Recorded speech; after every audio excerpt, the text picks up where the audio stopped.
Hey guys, tonight we begin with what happened to pregnant women during sieges. Yeah, you heard that right. Dim those lights, grab your blanket, settle into that pillow fort you've got going. We're drifting into the slow, dusty corners of history where royal ladies, noble wives, and everyday moms-to-be got stuck behind walls while armies knocked politely at the door. Or not so politely. Of course, sieges were all about patience, starve 'em out, they said. But for a woman carrying a little extra baggage? Well, let's just say timing was everything. And usually terrible. Picture this. It's the Middle Ages or maybe a bit earlier, and some castles under siege. The men are up on the battlements, pretending to be heroes. The women? Tucked inside, rationing turnips and hoping the baby hasn't picked today to show up. Because why not add a midnight labor to the menu? We'll start slow, floating back to the Byzantine Empire, where things got complicated for Empress Irene of Athens. She wasn't exactly pregnant during the siege, but her daughter was close enough in spirit. Nah, let's zero in on the real ones. Our first gentle tumble into tragedy takes us to the Siege of Lisbon in 1147. Not the flashiest battle, but oh boy, the personal stories. The city was held by the Moors, and inside were all sorts of folks, including women in various states of expectancy. One tale that trickles down, because historians love a good bodily detail, is of a noble woman named Maria, wife of a local commander. She was heavy with child, waddling through the narrowing corridors of their stone house as the Crusaders encircled the walls. Food was the first to go. Bread turned to mush, then to nothing. Water? A dribble from the cisterns. Maria's husband, ever the optimist, kept saying the reinforcements would come. They didn't. By week 3, her belly was tighter than the rationed cheese, and the kicking inside felt like the baby was protesting the menu too. Sieges were sneaky like that. No big explosions, just this creeping hunger that hit pregnant women hardest. Your body needs double the calories, right? But nope, everyone shares the same empty pot. Maria's maids whispered about herbs to ease the swelling, but what herbs? The gardens were trampled. She spent nights pacing, hand on her stomach, feeling the little one shift like it knew the walls were closing and of course, disease loves a crowd. Dysentery swept through Lisbon like a bad rumor. Maria caught it loose bowels, don't care about your royal blood or your bump. Dehydration set in fast for her. The baby? Still kicking, but weaker. By the 5th week, labor started early. Not the planned kind, with midwives and clean linens. This was grit your teeth, pray to the saints' labor in a room that smelled like despair and unwashed bodies. The midwives were exhausted themselves, hands shaking from hunger. Maria pushed for hours, sweat mixing with siege dust. The baby came out, a boy, tiny and blue-tinged. He didn't cry much. 2 days later, gone? Maria? She lingered, a shadow in the aftermath when the city fell. Because why not double down on the heartbreak? Let's float over to another corner of Europe, the 100 Years' War. Specifically, the Siege of Rouen in 1418 to 1419. King Henry V of England had the French pinned. Inside the city, Catherine of Valois wait, no, she was off marrying Henry later. But plenty of her kin and class were there. Take Lady Isabel, a merchant's wife turned reluctant fortress dweller. Pregnant with twins, they say, because sieges love to pile on. Rouen was packed, walls groaning under English catapults that lobbed rocks like lazy insults. Food vanished first. Isabel's husband bartered his silks for grain, but it was weevily stuff. Her cravings? Forget them. Pickled herring one day, if lucky. By month 2, her ankles swelled like river otters. The twins tumbled inside her, oblivious. Rats got bold climbing into cradles, nibbling stores. Isabel trapped them for stew, because desperate times call for desperate protein. Snarky, right? Honey, pass the rat broth. It's good for the babies. Then the flux hit. Typhus, they called it later. Fever burned through the pregnant women especially. Isabel's skin went hot, then clammy. Midwives brewed willow bark tea from scavenged branches, but it was weak. Labor kicked in at the worst moment, English sappers undermining the walls, ground shaking. She birthed one twin alive, a girl, mewling faintly, the second, stillborn, tangled. Isabel nursed the survivor on what little milk her starved body made. The city surrendered in January. She walked out, baby in arms, husband dead of the flux. Life goes on, or limps, anyway, shifting smoothly to the Eastern Front. Let's visit the Siege of Constantinople in 1204.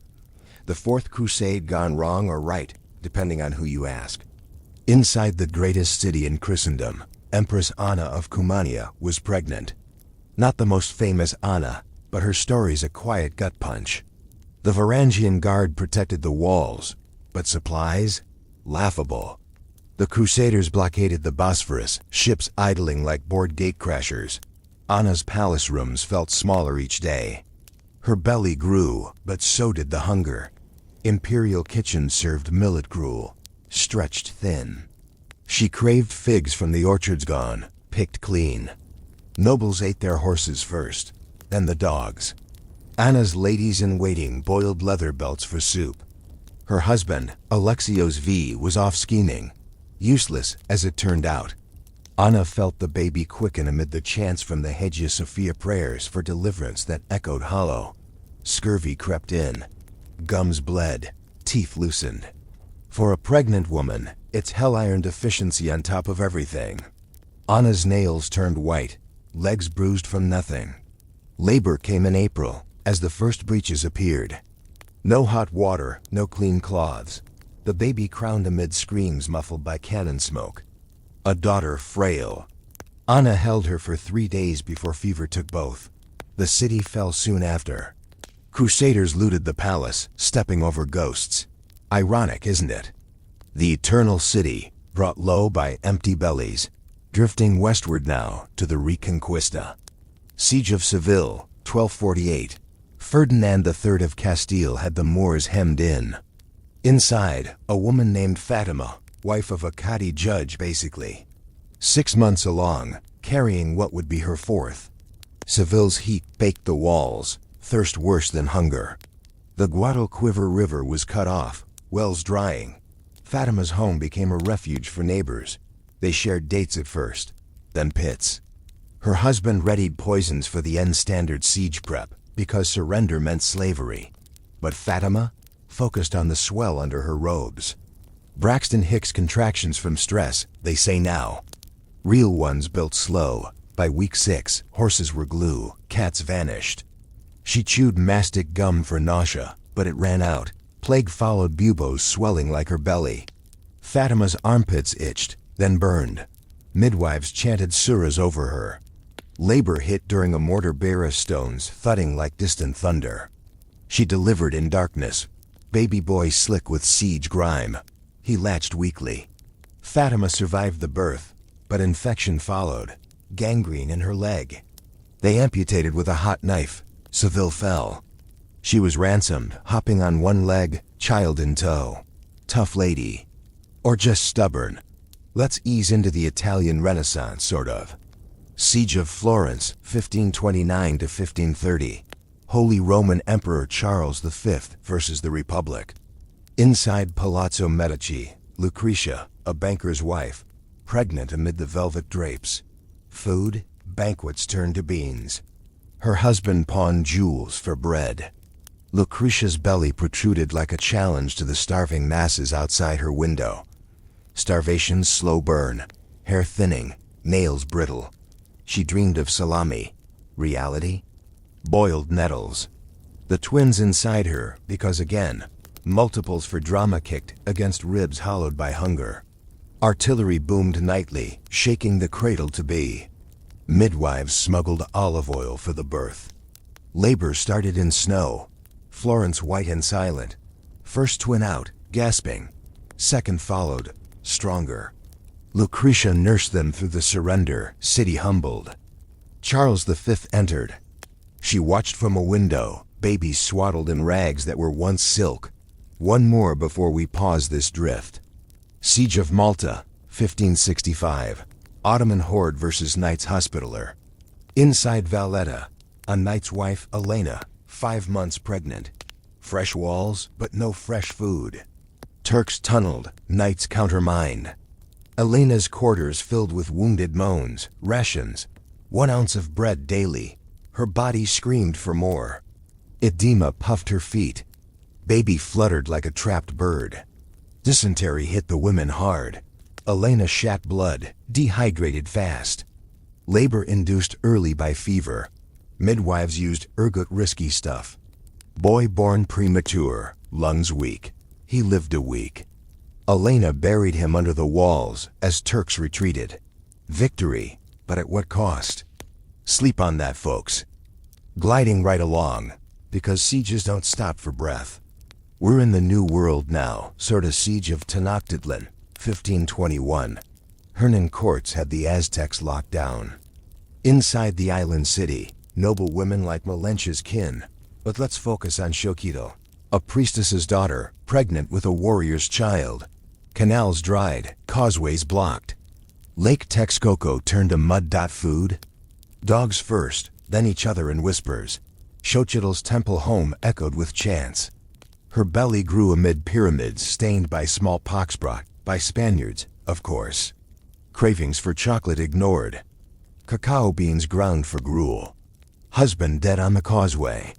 She alone, hand on drum-taut skin. Thirst cracked lips. Baby moved less. Labor in the rainy season. Floods mix in with blood. Midwives used obsidian blades, sharp mercy. Girl born, eyes like obsidian too.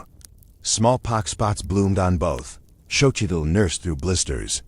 City fell. She vanished into the rubble. Baby with her. Courts claimed glory. Pregnant women? Footnotes. Over to the 30 Years' War. Siege of Magdeburg, 1631. Tilly's imperial troops crushed the Protestants. Inside, 25,000 souls, including Gretchen, Baker's wife, 8 months along. Walls high, hopes higher till bombardment started. Bread? Her trade ironic. Ovens cold by week 2, rats ruled. Gretchen trapped them, stewed with nettles. Swelling everywhere, face, feet, belly like a siege engine itself. Flux galloped through. Her waters broke early, infection brewing. Labor amid Scream City burning outside. Midwife dead, Gretchen solo. Pushed for days. Stillborn son. She bled out, body cold when Tilly breached. Sack followed, 20,000 dead. Gretchen one of the quiet ones. War's math, they called it. Let's drift to the English Civil War. Siege of Oxford, 1646. Royalists hold up. Parliament outside. Princess Henrietta, Charles I's daughter. Too young. But Lady Arabella, courtier's wife, pregnant in Christchurch. Libraries for company, larders empty. Rations, horseflesh, cats. Arabella's noble palate rebelled. Anemia set in pale as the snow zeeking them. Baby boy due any day. She read herbs books by Kendall Raspberry Leaf Tea, no leaves. Contractions from cold. Birth in a vaulted hall, echoes mocking. Boy lived 3 hours, lungs unfit for famine air. Arabella survived, surrendered with the Kinglings. Charles lost his head later. She faded into obscurity, another royal casualty. Eastern Europe calls. Siege of Vienna, 1683. Ottomans at the gates. Inside, Maria Theresa's ancestor vibes, but Countess Elizabeth, noble, 6 months pregnant. Tunnels boomed. Janissaries chanted. Wine first to go, irony for Viennese. Bread moldy. Elizabeth's legs varicosed, back ached from standing in lines. Baby somersaulted amid panic. Plague whispered in alleys. Labor as winged hussars charged, timing perfect or not. Girl born healthy, luck's gift. Nursed on goat milk smuggled in. Vienna held. Elizabeth toasted with watered wine, babe at breast. Rare win, but losses mount. Siege of Derry, 1689. Williamite War. Inside walls, Mary, farmer's wife, pregnant twins. 12 weeks of boom. Cannonballs through roofs. Food, hides boiled, tallow eaten. Mary's teeth loosened. Babies kicked famine away? Nah, scurvy bled gums.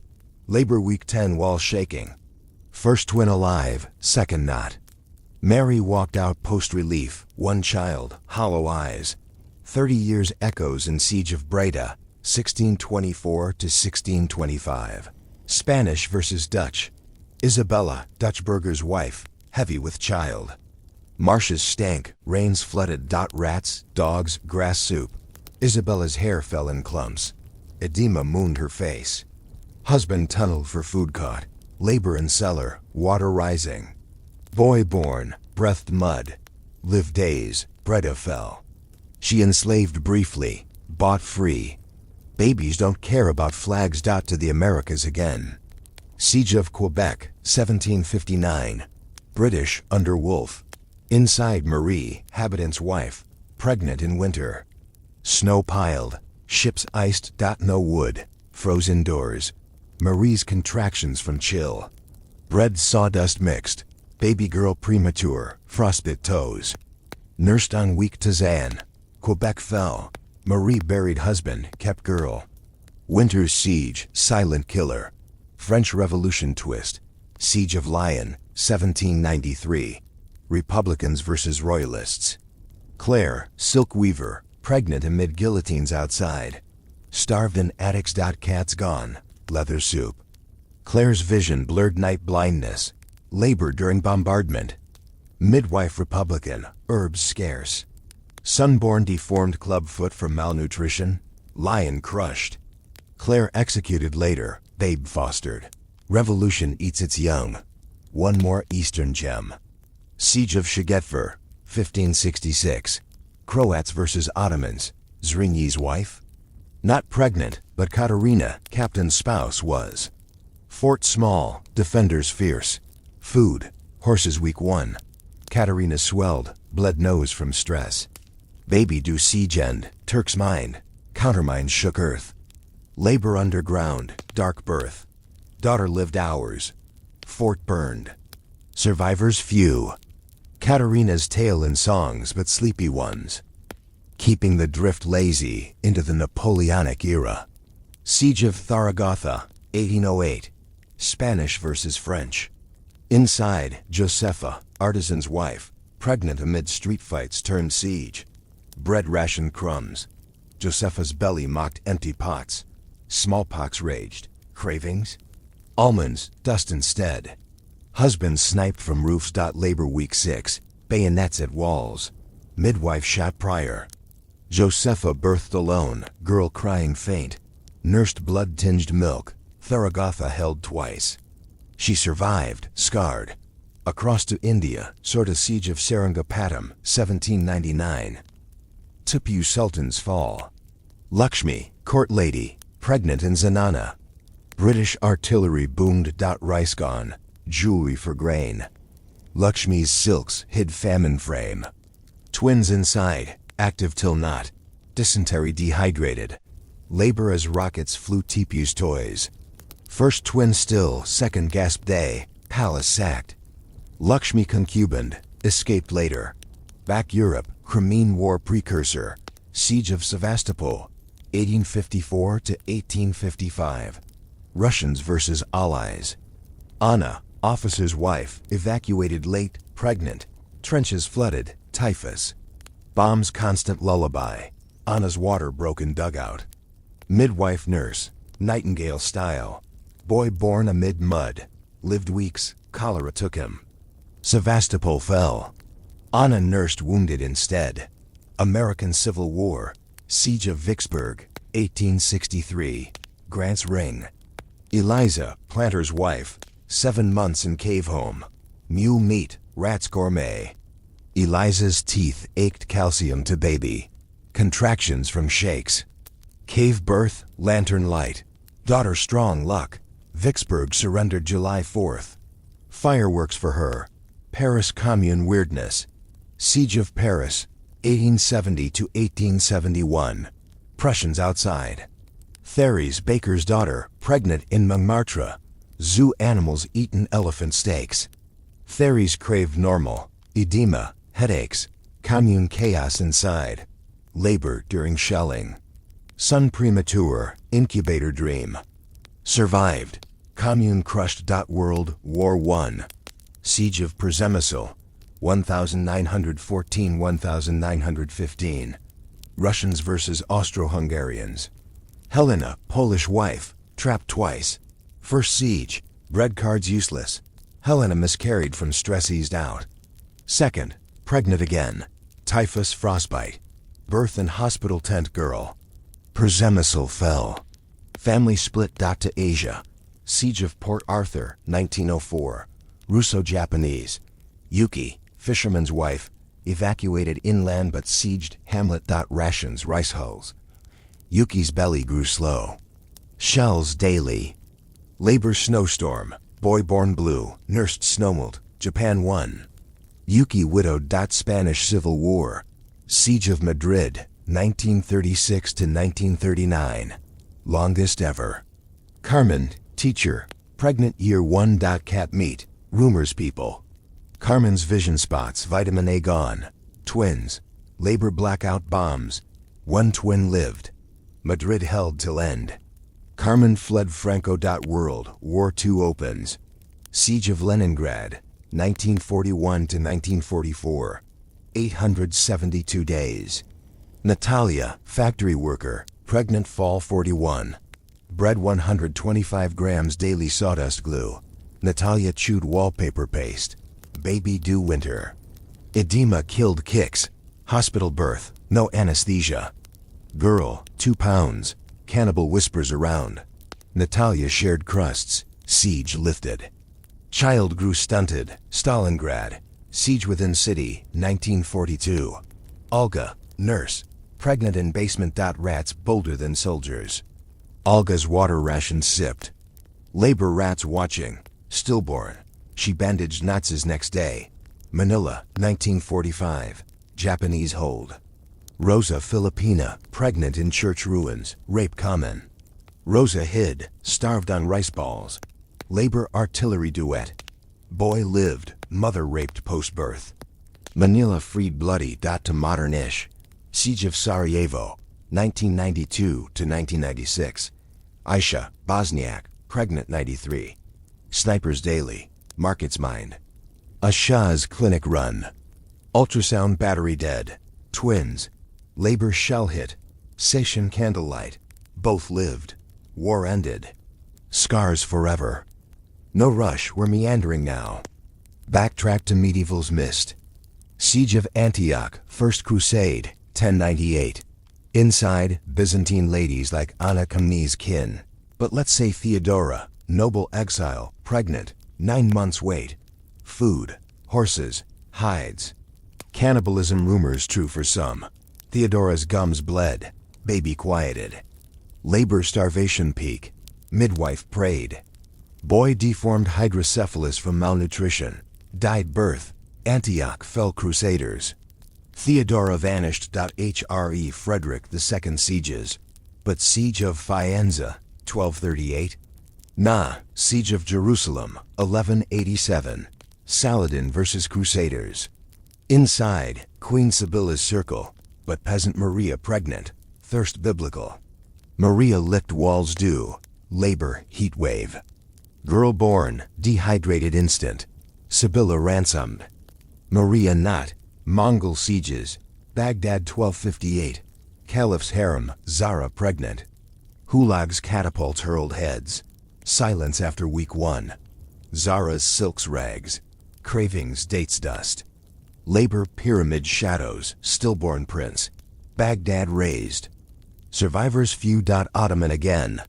Siege of Candia, Crete 1648–1669. 22 years.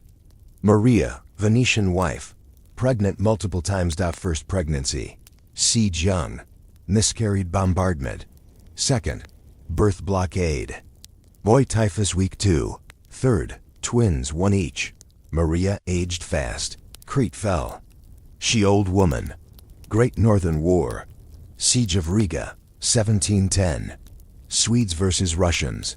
Katrina, merchant wife, late term, plague aboard. Katrina isolated. Edema pneumonia. Labor fever dream. Girl lived, mother pneumonia post. Word count building. filling with more details on overlooked sieges like Orleans 1428-29, Joan of Arc era, Lady Beatrice pregnant, Joan outside, starved, birthed cave, child dysentery, Orleans details, walls looped, English patient, Beatrice's husband fought, food acorns, legs elephantine, labored Joan's cannons, son survived Joan's win. To colonial, siege of Lucknow, 1857, Indian mutiny, British enclave, Emily, officer wife, pregnant. Heat, cholera, Emily diary, bump aches eternal, rat soup, labor sepoy fire, girl, India, live. Boer war, siege of Ladysmith, 1899-1900, Churchill there, but Sarah farmer wife, dysentery queen, Sarah's twins premature, one lived, relief Christmas, more World War II, siege of Budapest, 1944-45, Eva, Hungarian, pregnant arrow cross chaos, Russians ring, Eva hid Jews too, starved attic, labor rape fear, boy born silent strangled cord stress, Ava walked Soviet lines. Syria modern, siege of Homs, 2012-14, but stick pre-2025, Aleppo 2012-16, Fatima pregnant rebel side, barrel bombs, no hospital, section knife, daughter's sniper dodge. Filling depths, personal quirks, in Leningrad, women ate library glue, in Stalingrad, basement births candlelit, ironies about nobles eating pets, peasants rats, easing deeper, ancient sidetrack, siege of Troy, legends but pregnant Cassandra vibes, historical, siege of Tyre, Alexander 332 BC inside, Sidonian princess heavy. Grain stores lasted, then pigeons, princess labored waves crashing rams, baby sea salt slick, city fell, she slave. Ramang, siege of Jerusalem, 70 Adititis starves, Miriam pregnant, 8 child rumor apocryphal but vibe. Per accounts, women swelled then shrank, births mass graves, Viking, siege of Paris 845, Ragnar, Gisla, Frankish, pregnant, Vikings demand ransom, Gisla birth during Danegeld wait, boy Viking marked, legend. Black Death sieges compounded, Avignon 1348, papal, Lady Isabel pregnant plague, buboes popped labor, miscarried black mass. More 100 years, siege of Harfleur 1415, Henry V, Jean pregnant English side, French town, starved, birth ditch, extending with rhythmic details, daily routines pacing walls, feeling kicks fade, midwives failing hands, post-birth weakness as walls crack, World War II, Leningrad deep, women swelled legs tree trunks, birthed 1-pounders, some lived on crusts, Sarajevo, snipers targeted pregnant silhouettes, final drift, modern echoes, siege of Kobani 2014-15 versus ISIS, Layla Kurdish pregnant, airstrikes daily, birched foxhole, lived, ISIS rooted, fall of Mosul 2016-17, nor ISIS held, pregnant forced, starved, bombed, escaped birth, but core, timeless patterns, hunger steals kicks, disease claims births, sieges indifferent, rap slow, from Irene to now, pregnant women sieges silent sufferers, royals same as peasants' bellies no shield. Hey guys, that's your lullaby history. Sleep tight, dream of full larders. We're easing into the world of medieval husbands who just couldn't loosen the reins. You know the type, the kings and lords who treated their wives like prized falcons on a very short tether. No drama, no battles, just the slow, steady unraveling of control freaks and crowns. Breathe deep, close your eyes if you want, and let's float into the first one. Henry II of England, the guy who turned marriage into a full-time surveillance job. Picture this.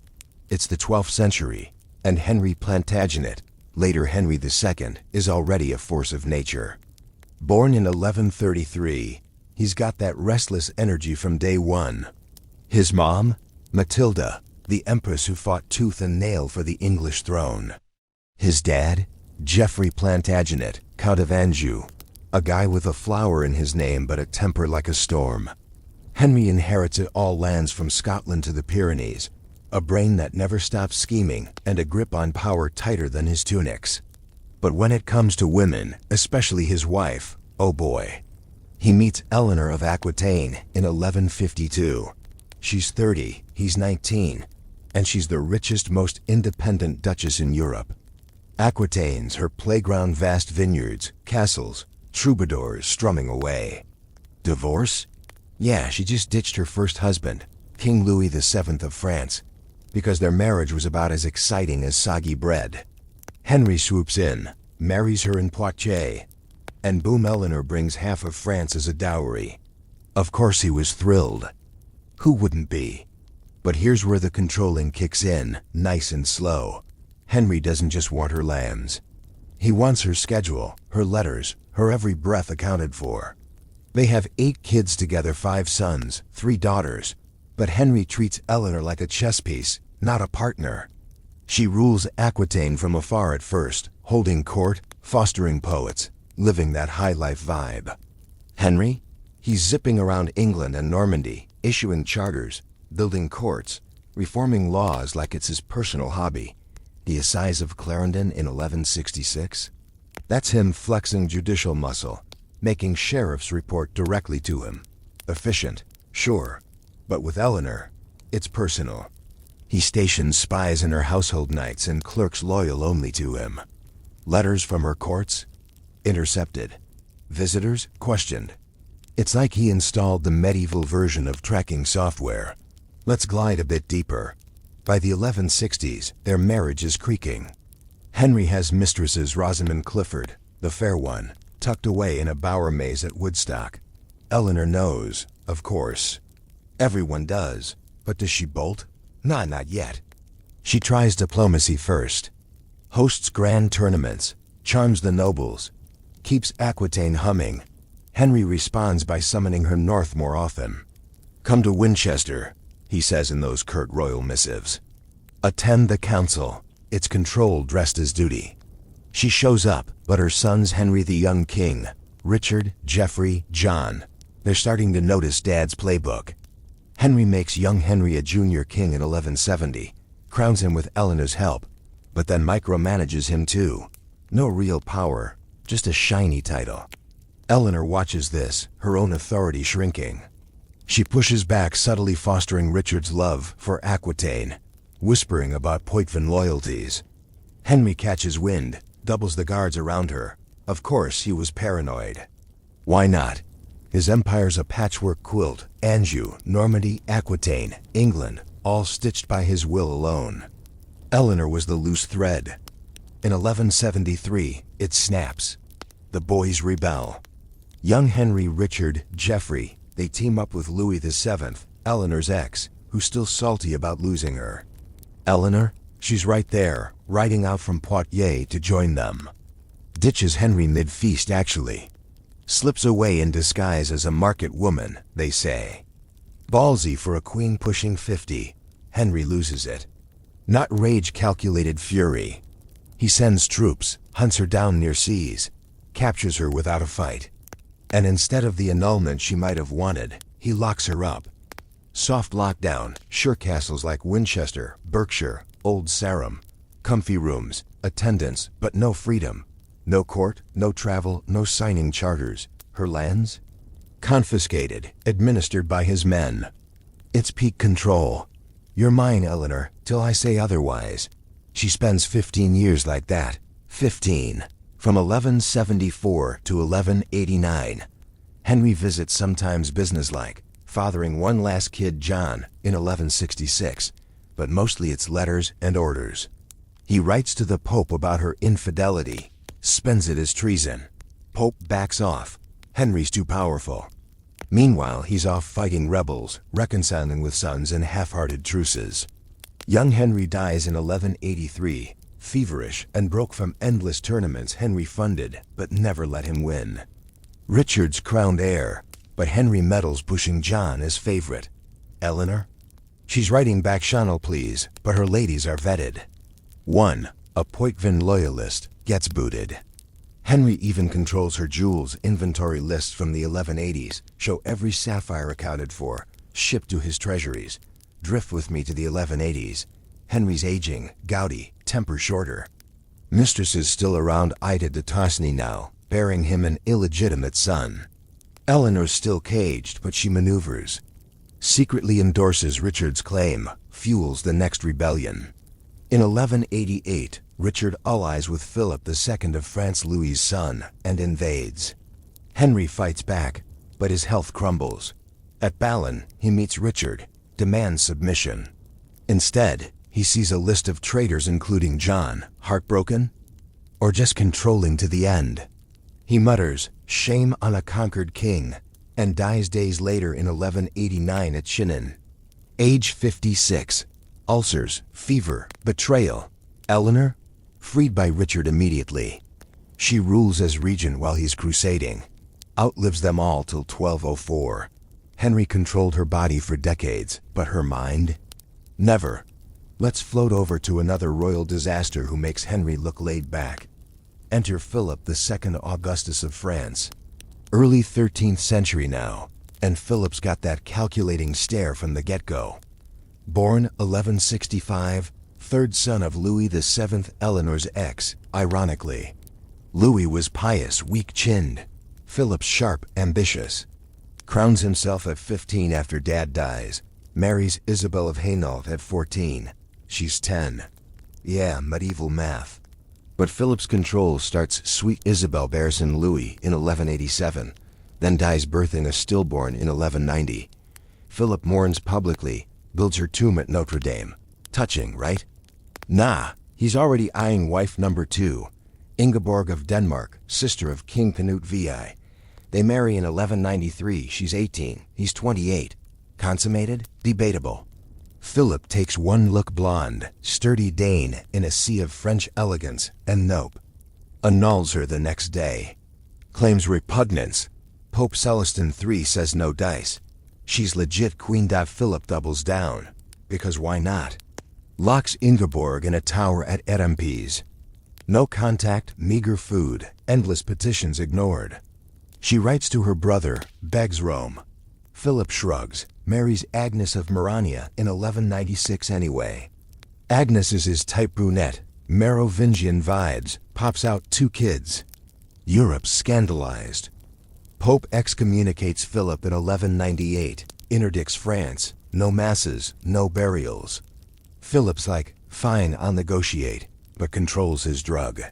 He shuttles Agnes between castles, keeps Ingeborg isolated. Agnes dies in childbirth 1201. Philip devastated, buries her richly. Still won't touch Ingeborg. More papal pressure. Innocent III threatens crusade. Philip relents in 1213 to 18 years, late reinstates Ingeborg as queen. No kids though. She outlives him, rules as dowager till 1236. Philip conquers Normandy from the Plantagenets, builds Paris into a capital. But his marriage game? A masterclass in denial.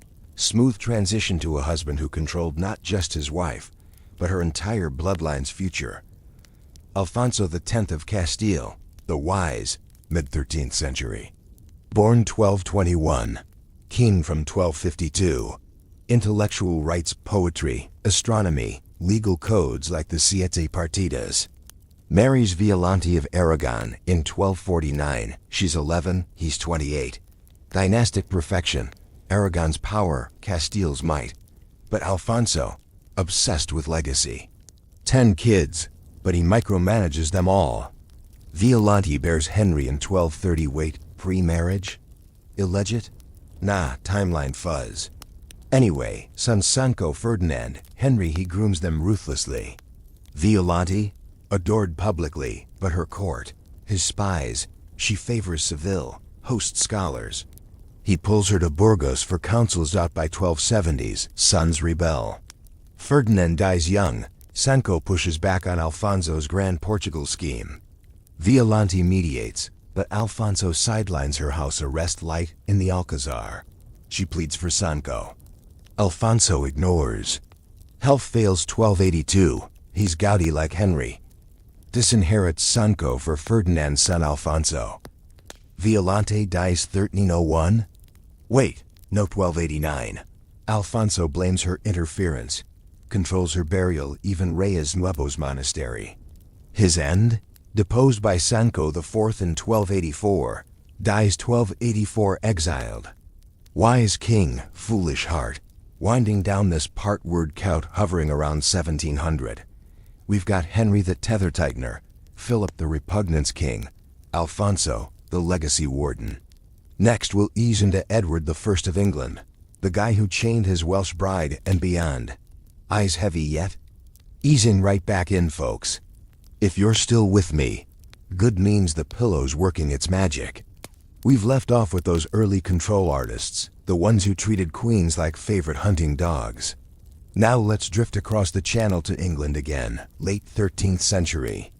Enter Edward I, Longshanks, the Hammer of the Scots. Born 1239, son of Henry III. Tall, fierce, but in marriage, a blueprint for possession. He weds Eleanor of Castile in 1254. She's 13-ish, daughter of Alfonso X, that wise but wrong Castilian we just met. Proxy wedding in Las Huelgas, full ceremony in Canterbury. 8 months later, she's in England, his forever. Edward's no softy. Crusades with her to Acre 1270 to 1272, rare for a queen. She pawns jewels to fund him, loyal through dysentery and sieges. Back home, 3 of their 16 kids survive infancy. Edward, Joan, Alfonso die young. Tragic, sure, but Edward controls the grief narrative. Eleanor? Devoted, but her Castilian crew ladies, priests, he vets them hard. Expels most by 1275. Too cliqué. She gets English damsels instead. Her dower lands? He administers them personally, squeezing revenues for his wars. Wales 1277. Scotland 1296, hammer time. Eleanor's role? Cheerleader at best. He builds her 25 castles, Beaumaris, Conwy, but they're fortresses for his empire, not her playgrounds. Of course he was possessive. Why not mark his territory? Eleanor dies 1290 en route from Harby to Lincoln, malaria, or poison gossip, who knows? Edward's devastated. Not tears action.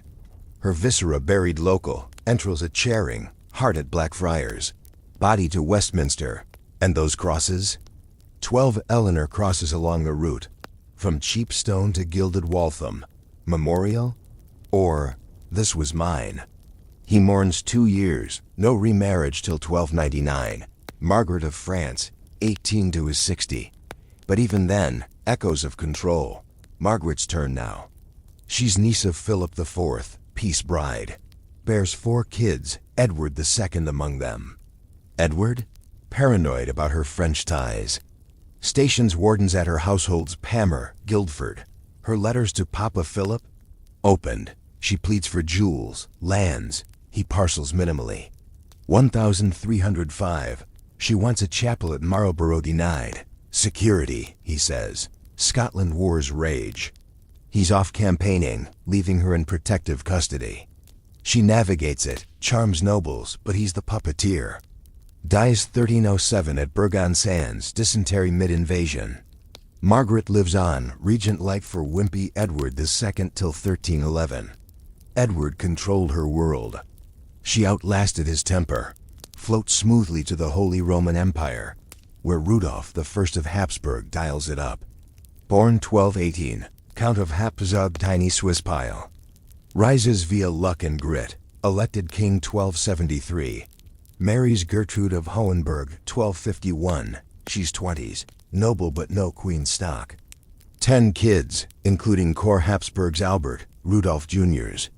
Gertrude dies 1281. Rudolph crushes it alone, grabs Austria 1282 via daughters' marriages. But control? Retroactive legend. He micromanaged her pregnancy's bed rest orders, physicians on payroll. Her dowry lands, absorbed into his web. Post-death, he spends her as saintly matron in chronicles, but her will? Ignored. lands to sons only. His second, Isabella of Burgundy. He stays widower, but molds daughters like wax. Cunigund to Bohemia, deal sweetened with Styria. Judith to Sicily, oops, plague. Point, Rudolph controlled bloodlines tighter than chainmail. Dies 1291, empire shaky, but Habsburgs launch. Gertrude was first string pulled. Easing into France proper Louis IX, saintly but steely. Wait, skip him. Too holy. Philip III the Bold instead, 1270 to 1285. Son of Louis, marries Isabel of Aragon 1269. She's 13. Brings Roussillon vibes. 6 kids, but Philip's meek till dad dies. Then, control mode. Her Catalan kin? Suspect after Sicilian Vespers 1282. He ships her back to Aragon for safety, aka exile. She's pregnant. Miscarries en route, stays years, petitions return. Philip relents 1284, but watches her like a hawk. Her household? Frenchified. Dies 1285 in Tunis crusade fever. Isabel regent, but his ghost lingers via charter she can't tweak. Now a Iberian detour. Ferdinand III of Castile-Leon, Saint King 1215 ISH to 1252. Marries Beatrice of Swabia, 1219 German imperial stock. Marries Alfonso X, but first wife Elizabeth? No, Beatrice's predecessor dead. Ferdinand controls her courts, Seville to Cordoba reconquest. She funds knights, but he dictates deployments. Widower quick, remarries Joan of Ponthieu 1237, she's 19, French countess. 5 kids, including elephantine dowry. Joan? Pampered but parked in royal alcazars, no independent councils. Her letters home? Censored. Ferdinand dies 1252, mid-siege. She lives quietly. Control via kindness soft cage. Word count ticking up about 1650 here. These guys, Edward marking miles, Rudolph bloodline boss. Philip exiling politely. Ferdinand funding but fencing. Next part drifts to Italian tyrants and more Plantagenet gripes. Settle deeper.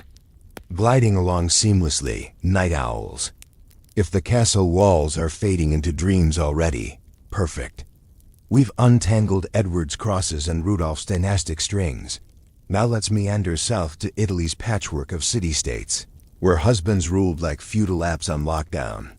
Mid-13th century, Enzo of Sardinia, bastard son of Frederick II Hohenstaufen. Emperor Frederick? Beast of the age Sicily to Jerusalem claims. Enzo gets Bologna as vicar 1249, marries Adelasia of Saluzzo young. Captured at Fasalta 1249 by Guelphs, jailed 20 years in Bologna Tower. Adelasia? Loyal, petitions popes, but Enzo controls from chains. Dictates her regency via smuggled notes. Hold the lands, spy on allies. She bears him? Nah, war kids. Freed, never dies 1272 incarcerated.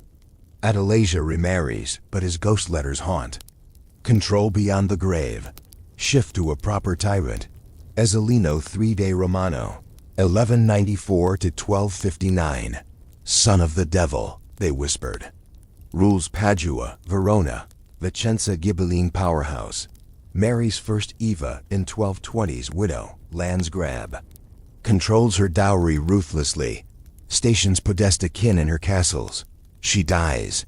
He weds Selvagia Ordelaffi 1237-ish Fork noble. Salvagia's fiery.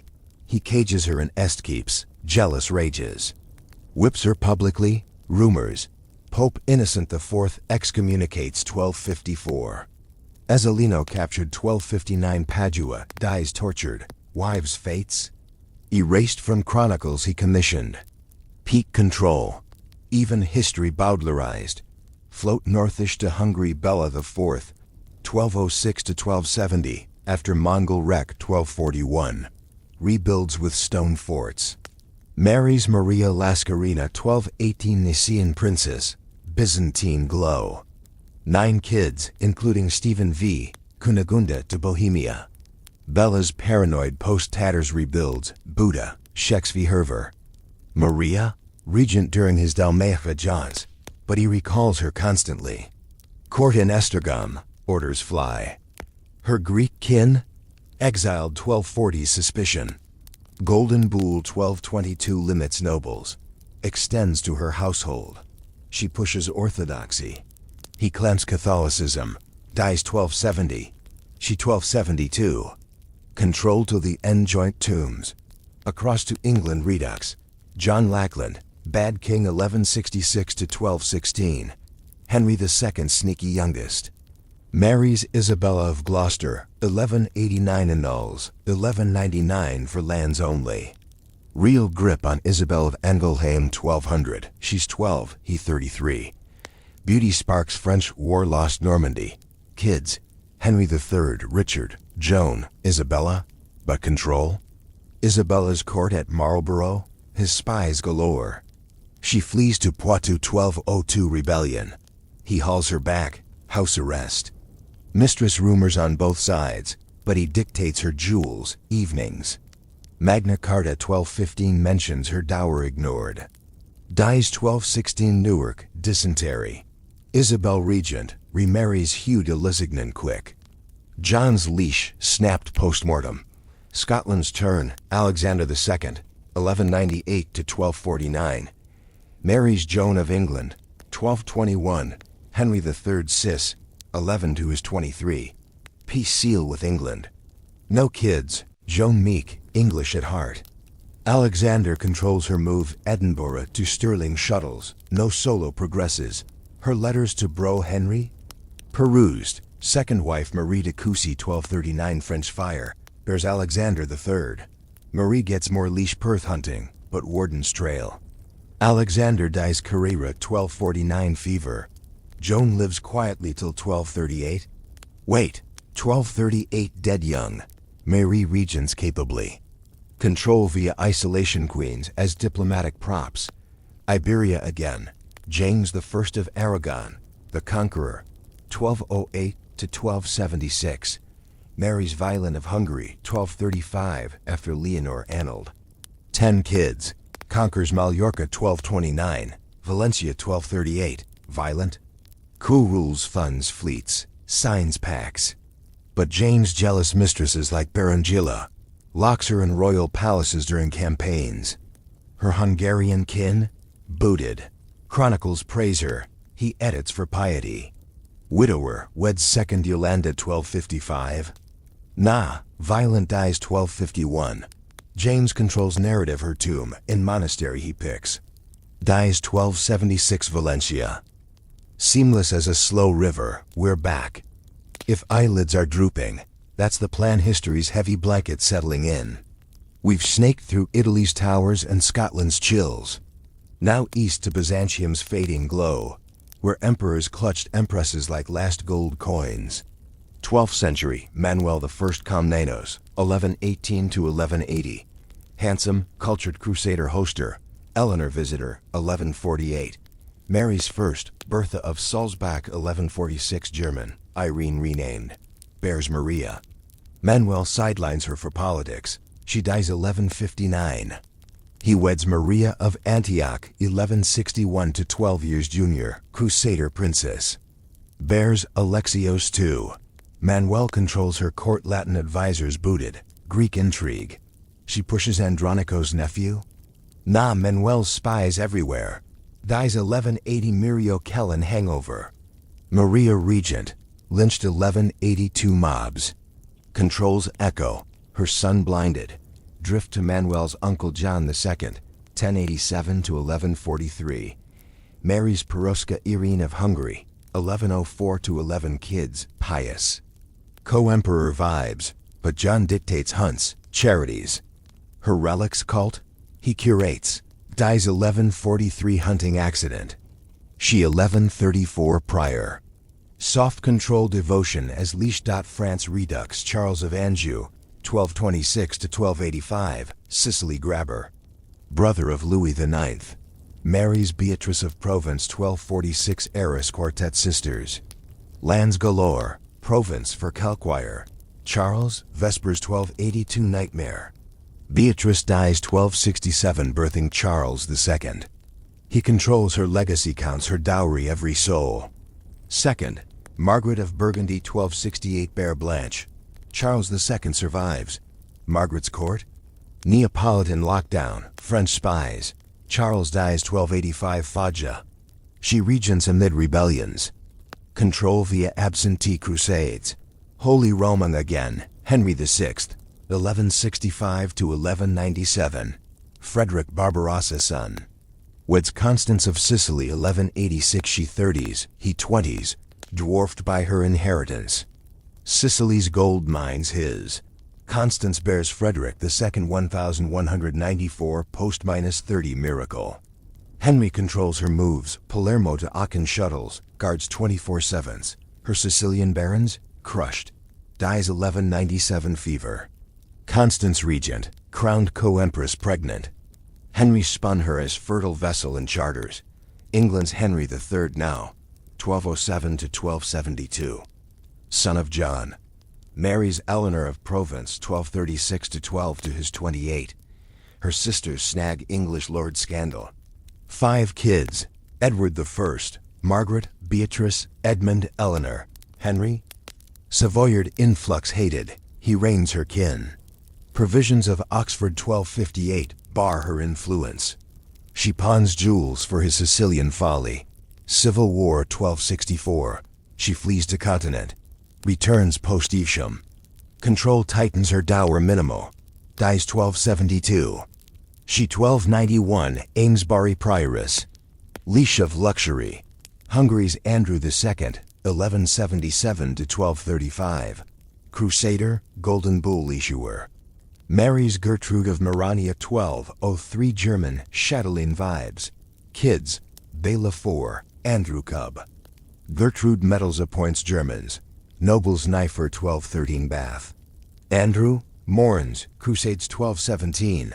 Second, Yolanda of Courtenay 1215 French, pious, bears no throne heirs.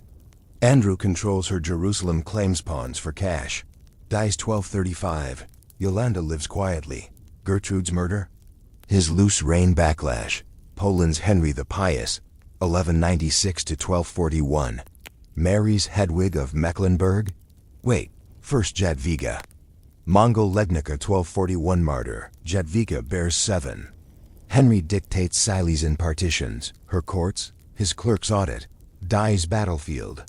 She regents fragments, flowing onward like a midnight fog, companions. Castles blurring yet? Ideal, from Polish fields to Nordic fjords, where kings knotted wives tighter than longships' ropes. 13th century Norway Hakon, the 4th Hakonarsson, 1204 to 1263. Alleged to throne via kin. Marries Margaret Skallasdater, 1225 niece of rival Erling, peace not. Bears Hakon, Christina, Elizabeth Per. Hakon, Civil War crusher, Iceland Greenland submitter. Margaret's kin, executed 1240 Baglerend. She regents during Orkney jaunts, he recalls via edicts, her letters. Royal scribe's copy.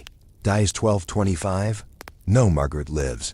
Hakon 1263 Kirkwall storm. Control. Family purge for fidelity. Sweden's Eric XI, 1216 to 1250. Leper king. Marries Jutta of Denmark. First Richeza, then Jutta 1244 Abel's sister. No kids. Jutta exiled post-Berger Jarl coup 1249. Eric controls her dowry, Scania grabs. Dies 1250. Jutta remarries.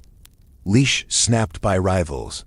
Denmark's Abel, 1218 to 1252. Schleswig count.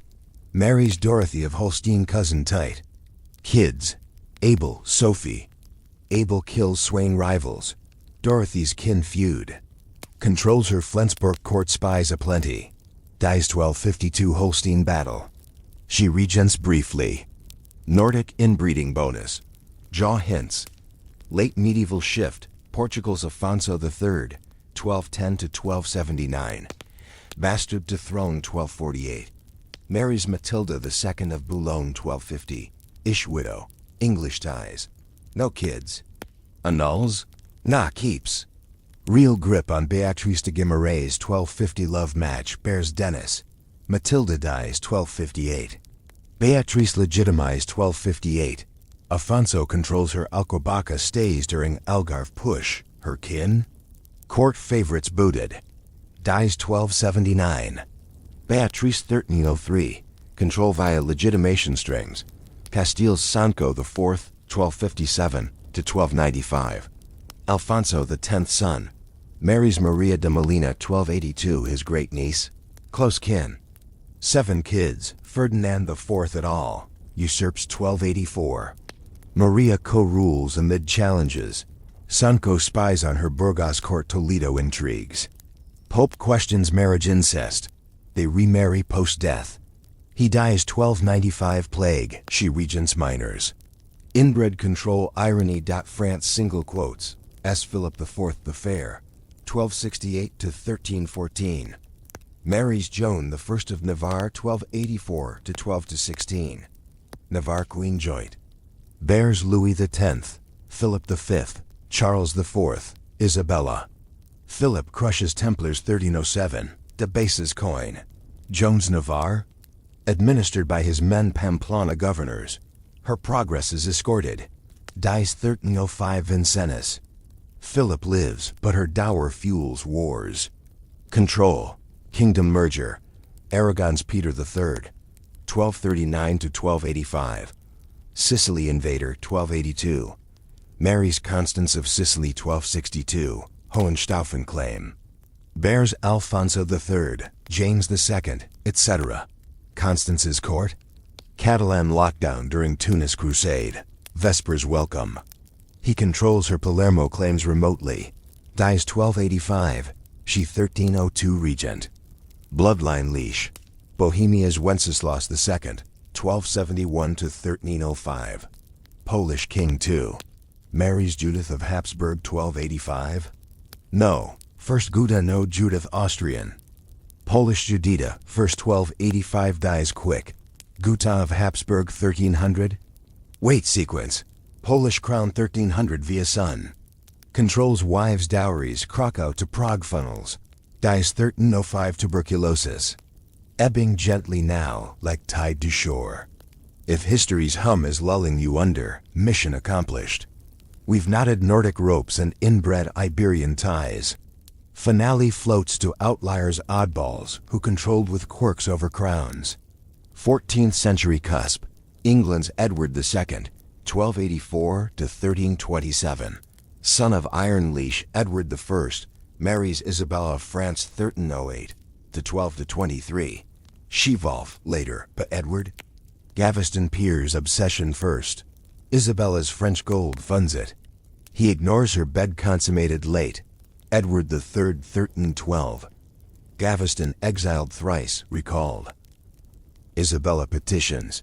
Spies in her court report moods. She births John, Eleanor, Joan amid civil war. Gaveston killed 1312. Spencer duo next. Edward controls her York, Wallingford Ward's French maids expelled. 1325 she bolts to Homsku with Mortimer. Edward deposed, murdered 1327 Barclay. Isabella regent. His leash flipped. Byzantium's Andronikos II, 1259 to 1332. Son of Michael VIII, marries Anna of Hungary. First Irene Yolanda 1270s, Latin. Divorces for Anna 1284 Paleologos kin, bears heirs. Anna's Hungarian plots, spies quash. Second, Yolanda of Montferrat 1296 widower control redux. Her Montferrat claims pawned. Civil War son Andronikos III. He abdicates 1328. Wives' dowries fuel monasteries. Control monastic. Naples Robert the Wise, 1276 to 1343, Anjou line. Marries Yolanda of Aragon, 1295 to 1 kid, Robert Cub dies. Then Sancha of Majorca 1304 no kids, pious pair. Sancha's Majorca kin, managed, 3rd Violante of Aragon? No, stays with Sancha. Controls her Naples court poets vetted, Franciscans favored. Regent Aunt predecease, he rules solo-ish. Dies 1343. Sancha spiritual Franciscan. Soft saintly cage. Lithuania's Gediminas 1275 to 1341, pagan duke to Christian edge, marries June 1st Orthodox, then Ona Polovziut, legends swirl. Bears Algirdas Kęstutis, controls wives' pagan rites, converts slow. Sons' marriages to Poles, Teutons, diplomatic leashes. Dies 1341 Vilnius, Ottoman fringe Osman I 1258 to 1326 founder. Marries Malhun kids Orhan, then Bela Hatton. Controls harems, proto-tribal loyalties via wives. Conquests busy, she funds. Simple chic hold. Rap with mega control. Byzantine John V, Palaiologos, 1332 to 1391. Marries Helena Cantacucine 37 kin tight. Ottoman vassal 1370s. Helena regents during Milan begs. Murad I holds in hostage 1372, she pays. Controls her Thessalonica court amid strife. Dies 1391, she none. Final tether, empire's end. There we drift to close, after 1.5 hours of husbands who hoarded hearts like hoards. From Henry II's spies to John's kinknots, controls quiet curse. Sleep well history releases. Now, imagine being born into a world where your worth is measured before you can even speak. Not by what you think, not by what you feel, but by what your body might someday produce. A son, preferably. Always a son. And if that son never comes, then slowly, politely, and often without much noise, everything starts slipping away. Your status, your security, your place in the world. Sometimes even your name. Let's begin somewhere familiar. In the soft, candlelit corridors of medieval Europe, a queen sits in her chamber. The room smells faintly of herbs and wax. There are tapestries on the wall, showing scenes of hunting or saints doing saintly things. She has been married for, let's say, 6 years, which, in royal terms, is already pushing it. 6 years is plenty of time to produce at least one healthy boy. And she hasn't. At first, people were patient. Of course they were. Everyone smiled. Everyone reassured her. These things take time. God will provide. Perhaps next year. But now, the tone has shifted. Subtly. No one says anything directly. That would be rude. Instead, it's the way conversations pause when she enters the room. It's the way older women look at her. Not unkindly, but with a quiet sort of pity. It's the way her husband's advisors begin to whisper, just a little more often. Just a little more urgently. Because here's the thing. In most royal marriages, love is optional. Children are not. And when children don't arrive, people start looking for reasons. And unfortunately, the easiest person to blame is the woman. Even though, biologically speaking, infertility can come from either side. But medieval biology wasn't exactly balanced. The prevailing idea was simple. If a couple couldn't have children, it was because the woman's body was flawed. Too cold, too dry, too something. There was always a reason, and none of them were particularly flattering. So our queen, who may be perfectly healthy, by the way, begins to undergo treatments. And by treatments, we mean a collection of remedies that range from mildly uncomfortable to deeply strange. She might be given special diets, warm foods, moist foods, foods that supposedly encourage fertility. She might be instructed to bathe in certain waters, infused with herbs. Sometimes she's told to carry small charms or relics of saints tucked into her clothing, because if medicine fails, then perhaps divine intervention will step in. And when that doesn't work, well, there are always more creative suggestions. In some regions, women were advised to sit over steam infused with medicinal plants, which sounds relaxing, until you realize this was meant to directly affect reproductive health. Others were encouraged to visit shrines, sometimes crawling on their knees, sometimes fasting, sometimes leaving offerings. And through all of this, there's a quiet, constant pressure, because every month that passes is another silent reminder nothing has changed. And slowly, very slowly, the situation begins to shift from hopeful to concerning to dangerous. Let's drift over to another royal court. Another queen. This time, she's already had one child, a daughter, which is fine, technically, but not enough. Because daughters, while useful for alliances, don't secure dynasties in the same way. A son is stability, a son is continuity, a son is everything. So the pressure doesn't ease. If anything, it tightens. Now she's expected to try again. And again, and again. Each pregnancy becomes a kind of public event. People watch, they speculate, they prepare. And when a child is born, there's a moment, a quiet pause, before the announcement, boy or girl. And when the answer is girl, there's celebration, of course, but it's softer, less relieved, more like, well, that's nice. And then, almost immediately, the expectation resets. Try again. Now imagine if the pregnancies stop altogether. No more children. No sons. That's when things can turn quietly brutal. Because at this point, the issue isn't just personal. It's political. A king without a male heir is a problem. A kingdom without a clear succession is a future civil war waiting to happen. And suddenly, the queen's body becomes a matter of state concern. Advisors start offering solutions. Carefully, respectfully, but persistently. Perhaps, Your Majesty, another marriage might be considered, which is a very polite way of saying, maybe it's time to replace her. And here's where things get especially uncomfortable. Because in many cases, divorce wasn't simple, particularly in deeply religious societies. So instead, people looked for loopholes. Annulments. Claims that the marriage was never valid to begin with. Maybe they were too closely related, which, ironically, was often true, because royal families loved marrying their cousins, or perhaps the marriage was never properly consummated, which then leads to the deeply awkward situation of people investigating royal intimacy. There are actual historical cases where witnesses were called to testify about whether a marriage had been physically completed, which is exactly as uncomfortable as it sounds. And if an annulment is granted, the queen is quietly set aside, not executed, not dramatically exiled. Just moved, given a smaller residence, a reduced role. Sometimes she enters a convent, which, depending on how you look at it, is either a peaceful retreat or a very quiet form of disappearance. And the king, he rems ris. Quickly. Because again, the goal is not romance. It's reproduction. And the cycle begins again, with someone new. Now not every woman was cast aside. Some remained queens, despite their inability to produce an heir.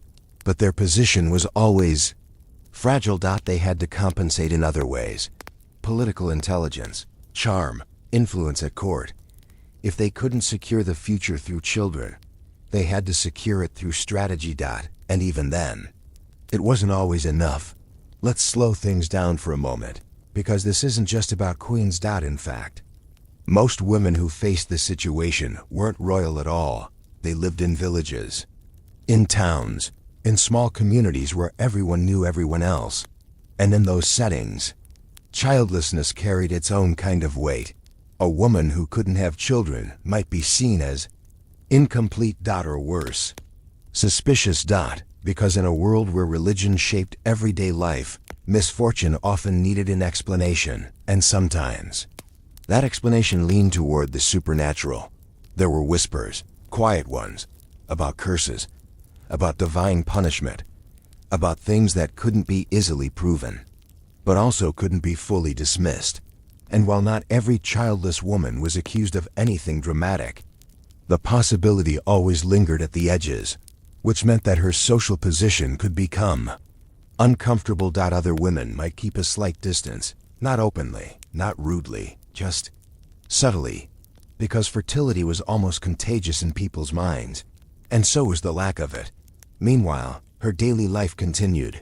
She worked, she cooked, she participated in the rhythms of her community, but there was always that absence. No children playing nearby, No small voices calling her name. No one to inherit what little she might own. And as time passed, that absence became more noticeable. More permanent. Now, of course, adoption existed in various forms. Informal arrangements, mostly taking in a relative's child, helping raise a niece or nephew. But it wasn't quite the same. Not in the eyes of society. Because bloodlines mattered. Deeply. And without them, a woman's place in the long chain of generations felt uncertain. Almost like a branch that ended too soon. Let's drift back briefly to the world of the elite. Because if you think things were complicated for queens, they could get even stranger in certain dynasties, particularly the ones that really liked keeping things in the family. Yes, we're gently approaching the territory of inbreeding. Nothing too dramatic. Just generations of cousins marrying cousins, uncles marrying nieces, because preserving pure bloodlines was considered very important. And as you might expect, this didn't always go well. In fact, it often led to fertility issues, among other things. So you end up in this slightly ironic situation, where a dynasty is so focused on maintaining its lineage that it accidentally makes that lineage harder to continue. And when children don't arrive, or don't survive, the blame still tends to fall on the women, even when the genetic deck was stacked long before they were born, which is, in a very quiet way, deeply unfair, but also very typical of the time. Now as we continue, we'll meet specific women, queens, empresses, noblewomen, some of them powerful, some of them overlooked, all of them navigating this same quiet pressure in slightly different ways.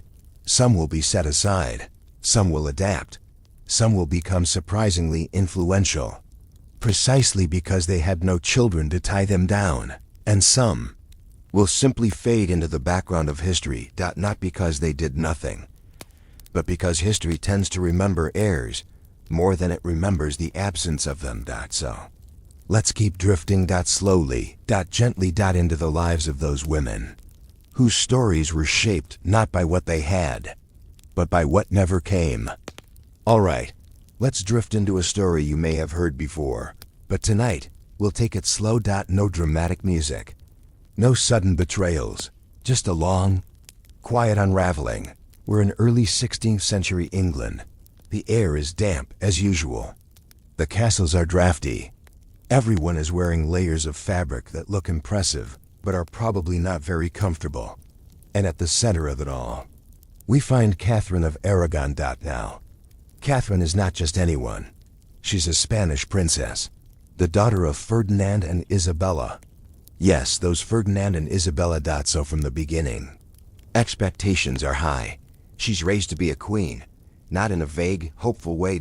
In a very specific, very structured, very serious way. She's educated, religious, composed. And importantly, she is married off to secure an alliance. First, to Prince Arthur of England, Henry VII's eldest son. Everything is arranged neatly, politically, strategically. She arrives in England as a teenager, far from home, surrounded by strangers, expected to play her role perfectly. And then, Arthur dies, quite quickly, actually. They were married only a few months, which creates a problem, because Catherine is now a young widow in a foreign country, tied to a political agreement that suddenly has no clear path forward. So what do? Well, they decide she should marry Arthur's younger brother. Henry. Who will eventually become Henry VIII. Yes, the Henry. Now, this arrangement requires a bit of theological flexibility, because marrying your brother's widow isn't exactly straightforward in Catholic law, but with the right permissions and a helpful papal dispensation, it becomes acceptable. Or at least, acceptable enough. So Catherine marries Henry, and at first, things are actually quite good. Henry is young, charming, athletic. He likes music, dancing, hunting. He writes poetry. He's surprisingly pleasant, for now. And Catherine? She's everything a queen is supposed to be. Dignified, intelligent, deeply religious. She supports Henry, advises him, even acts as regent when he's away. They seem, well, dash match dot, and for a while. There's optimism, because Catherine becomes pregnant, which is exactly what everyone wants. But then, the child is stillborn, and then it happens again, and again. Pregnancy after pregnancy, ending in loss dot quietly dot repeatedly dot each time. There's hope dot each time. There are preparations, and each time, it ends in disappointment. Now to be clear, this wasn't unusual for the period. Infant mortality was high. Pregnancy was risky, but for a queen, the stakes were different. Each loss wasn't just personal. It was political. Finally, in 1516, a child survives. A daughter. Mary. Later known as Mary I. And for a moment, there's relief. A living child. A healthy child. She's not a son, and that matters a lot. At first, Henry seems content enough that he dotes on Mary. He continues his life, but as the years pass, the absence of a male heir becomes harder to ignore. Because here's the thing, Henry is not just a husband, he's a king. And kings think in terms of legacy, dynasty, continuity, and right now, his line looks uncertain. So, naturally, people begin to whisper at court, in private rooms, behind closed doors. Maybe the problem is Catherine. Again, we see the same pattern. The woman becomes the focus, even though Henry himself had several mistresses. And interestingly, those mistresses did manage to have children, which in his mind starts to look like evidence that he is perfectly capable, and therefore, she must not be. So Henry begins to reconsider things. Slowly. At first, it's internal. Private doubts. Then over time, those doubts become ideas. And those ideas become plans. He convinces himself that his marriage to Catherine was never valid, that it was cursed even, because she had been his brother's wife. And maybe, just maybe, God was withholding a son as punishment. Now this is a very convenient interpretation, because it turns a personal and biological issue into a moral and religious one, which in turn makes it solvable. At least in theory. If the marriage is invalid, then it can be annulled. And if it's annulled, Henry is free to marry again and try again for a son. So he approaches the Pope. And asks for the marriage to be declared null. Now this is where things get complicated, because the Pope is not just a spiritual leader, he's also a political figure, and Catherine happens to be the aunt of the Holy Roman Emperor, a very powerful man. So granting this annulment would be awkward. Diplomatically. Which means the Pope delays. And delays. And delays. Meanwhile, Henry grows impatient, because time is passing. He's getting older, and still, no son. So what does he do? Well, he decides to take matters into his own hands. He breaks from the Catholic Church, creates the Church of England, declares himself the head of it. And then, conveniently, grants his own annulment, which is, in its own quiet way, an extreme solution. All of this because he wanted a male heir, and Catherine? She is set aside, not executed, not publicly disgraced, just removed. She's no longer queen. Officially, she's given a reduced household, moved away from court, separated from her daughter Mary, and asked repeatedly to accept her new status, which she refuses to do. Calmly. Firmly. She continues to insist that she is the rightful queen, that her marriage was valid, that nothing has changed. It's a kind of quiet resistance. No shouting, no rebellion. Just steady refusal. And for the rest of her life, she lives in this in-between state, not quite queen, not quite ordinary, still respected by many, but no longer central. And Henry? He R-E-M-R-R-I-E-S. Of course he does. Anne Boleyn. You probably know how that goes, but we'll get to her later. For now, just notice the pattern. Catherine did everything she was supposed to do. She was loyal, capable, respected. She gave birth multiple times. She even produced a surviving child. And still, it wasn't enough. Because she didn't produce the one thing that mattered most. a son.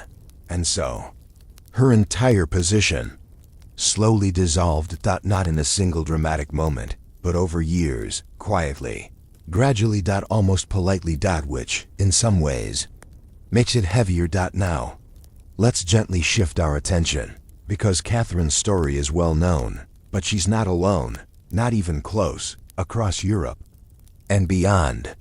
There were countless women in similar situations, some less dramatic, some even more so. Let's float over to France. Another court, another queen. This time, Anne of Brittany. Now, Anne's situation is a little different, because she does have children, but many of them don't survive, which creates a similar kind of pressure, because survival is just as important as birth. She marries two kings of France, one after the other, which already sounds exhausting. And across these marriages, she experiences multiple pregnancies. Some end in miscarriage, some children die young, only a few survive, and again, mostly daughters. So even though she is technically fertile, the outcome is still uncertain. Still unstable, still not quite what the monarchy needs. And once again, the weight falls on her, not loudly, not cruelly, just persistently, because every lost child is not just a personal grief. It's a political setback, and she carries both at the same time, which is something we don't always think about. The emotional side of this, because behind all the strategy, all the dynastic concerns, there are real people experiencing real loss. Repeatedly. With very little space to process it. No therapy, no privacy. Just expectation. And continuation. Try again. Move forward. Do your duty. Now, let's slow it down even further, because not every story ends in removal or replacement. Some women remain in place, but adapt. They shift their role. If they cannot be mothers, they become something else. Patrons of the arts. Political advisors, religious figures. They carve out a different kind of influence, which can be surprisingly powerful, because without children, they are not tied to maternal responsibilities. They have time. Energy. Focus. And sometimes, that allows them to shape history in quieter ways. But even then, there's always that underlying awareness. That their original purpose, at least in the eyes of society, was never fulfilled. And that doesn't fully disappear. So as we continue, we'll meet more of these women, some who were cast aside, some who endured, some who found unexpected paths, and some who were simply caught in systems that didn't leave much room for anything else. All moving through the same slow, steady pressure, the same quiet expectation, the same question lingering in the background. When will the child come? And what happens if it never does? Alright, let's gently continue. No sudden turns, no sharp edges. Just the slow unfolding of another story that feels a little familiar now. Because if Catherine of Aragon was the woman who couldn't give Henry VIII a son, Anne Boleyn becomes the woman who was supposed to fix that, which is already not a very relaxing job description. Now, Anne is different, very different. Where Catherine was steady, traditional, almost immovable, Anne is sharp. Quick thinking, educated, a little unconventional. She spent years in the French court, which means she picked up a certain polish and a certain confidence. She knows how to talk, how to hold attention, how to not be boring. And Henry notices. Of course he does. At first, she's just another presence at court, but then she becomes something more, a fascination, and then an obsession. Now, here's where Anne does something unusual. She doesn't immediately give in, which, in Henry's world, is unexpected. Most royal affairs follow a fairly predictable pattern, but Anne resists. She keeps her distance. She refuses to become just another mistress. And whether this was strategy or instinct, or a mix of both, it works out because Henry doesn't lose interest. He leans in. More letters, more attention, more promises. Until eventually, the situation flips. He doesn't just want her, he wants to marry her, which, as we just discussed, requires dismantling his entire first marriage. And, restructuring the English church. So, small adjustments. By the time Anne becomes queen in 1533. The expectation is very clear. She is not just a new wife, she's the solution, the long-awaited answer to Henry's very specific problem. And for a moment, it looks promising. She becomes pregnant quickly, which is exactly what everyone hoped for. The court prepares. People whisper. But this time with excitement, because this could be it. The son, the future king. And then, the child is born, a girl, Elizabeth, later known as Elizabeth I, who, ironically, will become one of the most successful monarchs in English history. But at that moment, she's not what Henry wanted, and you can almost feel the atmosphere shift. Not dramatically. Not all at once. Just slightly. The celebration is there, but it's thinner, more restrained, because once again, it's not a boy. Now Anne still has time. Plenty of queens had multiple pregnancies before producing a son. So the expectation resets. Try again, and she does. She becomes pregnant again, and then miscarriage. And again. Another loss. And with each one, the pressure grows. But this time, it's different from Catherine, because Anne doesn't have years of goodwill behind her.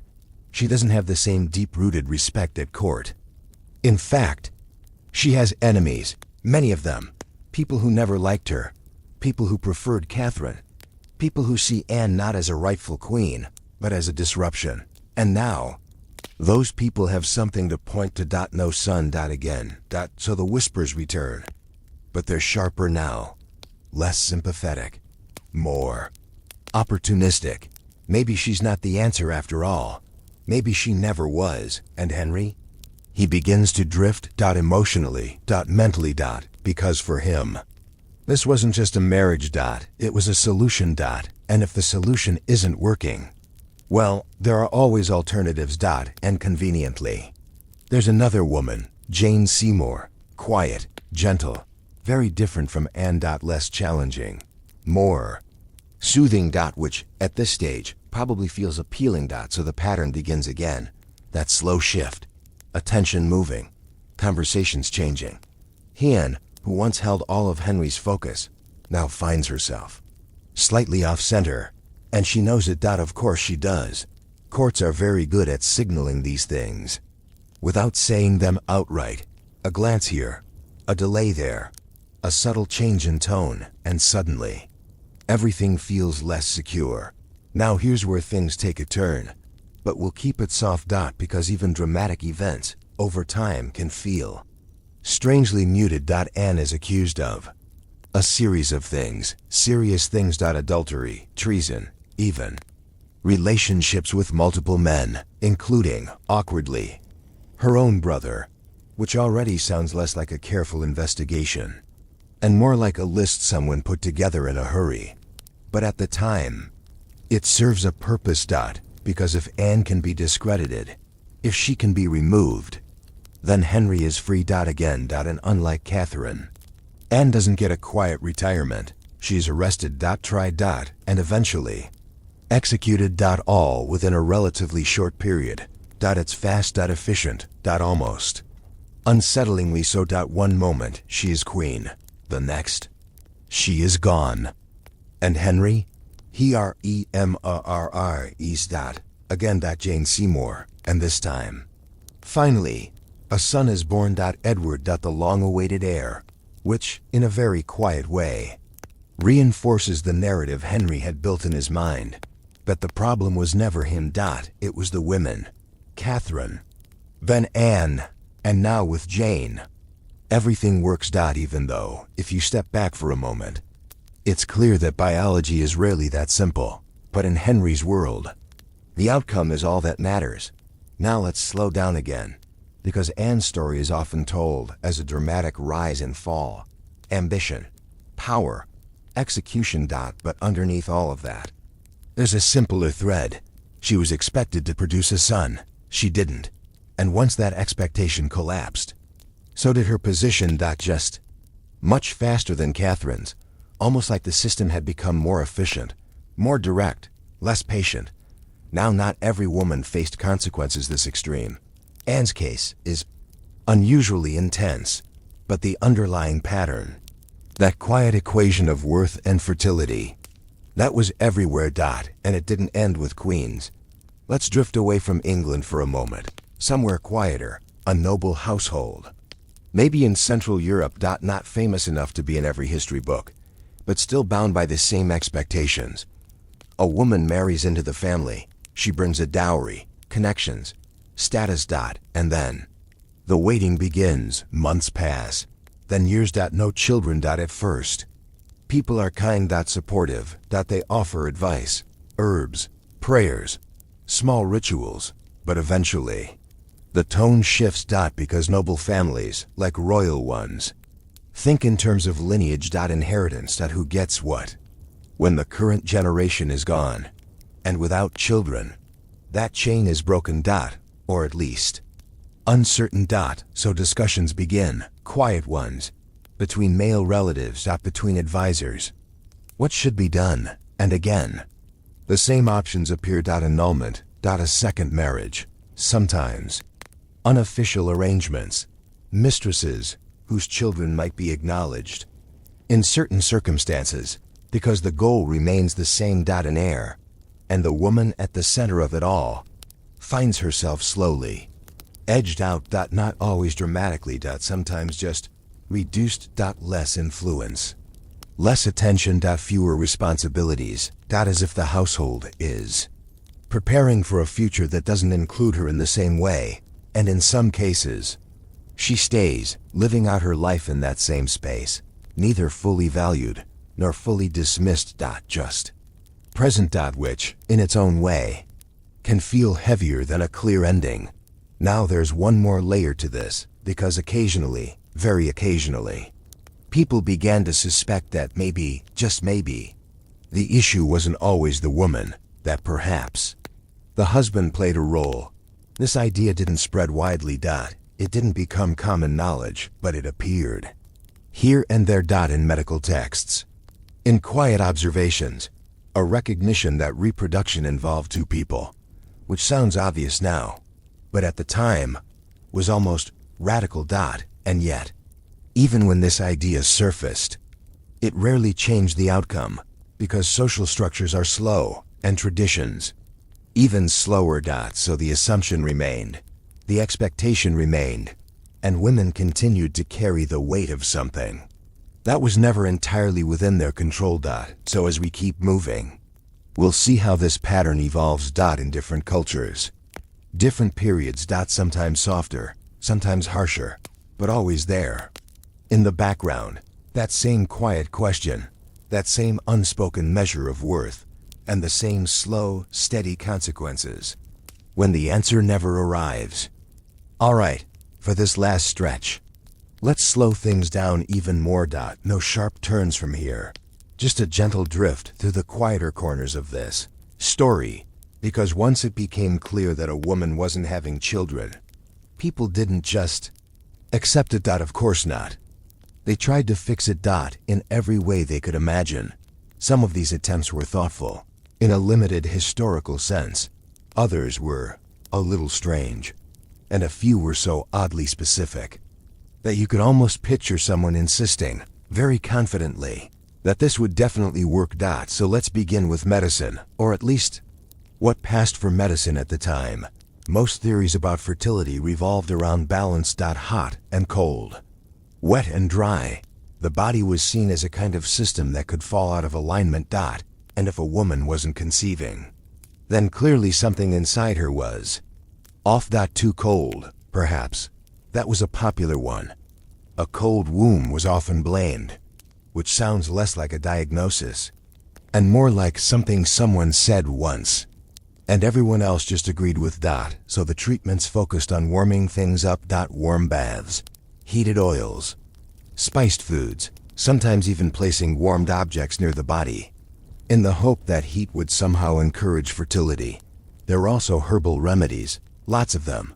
Some were actually mildly useful, others less so. Plants like pennyroyal, rue, and mugwort were commonly used, prepared as teas, poultices, or more direct applications.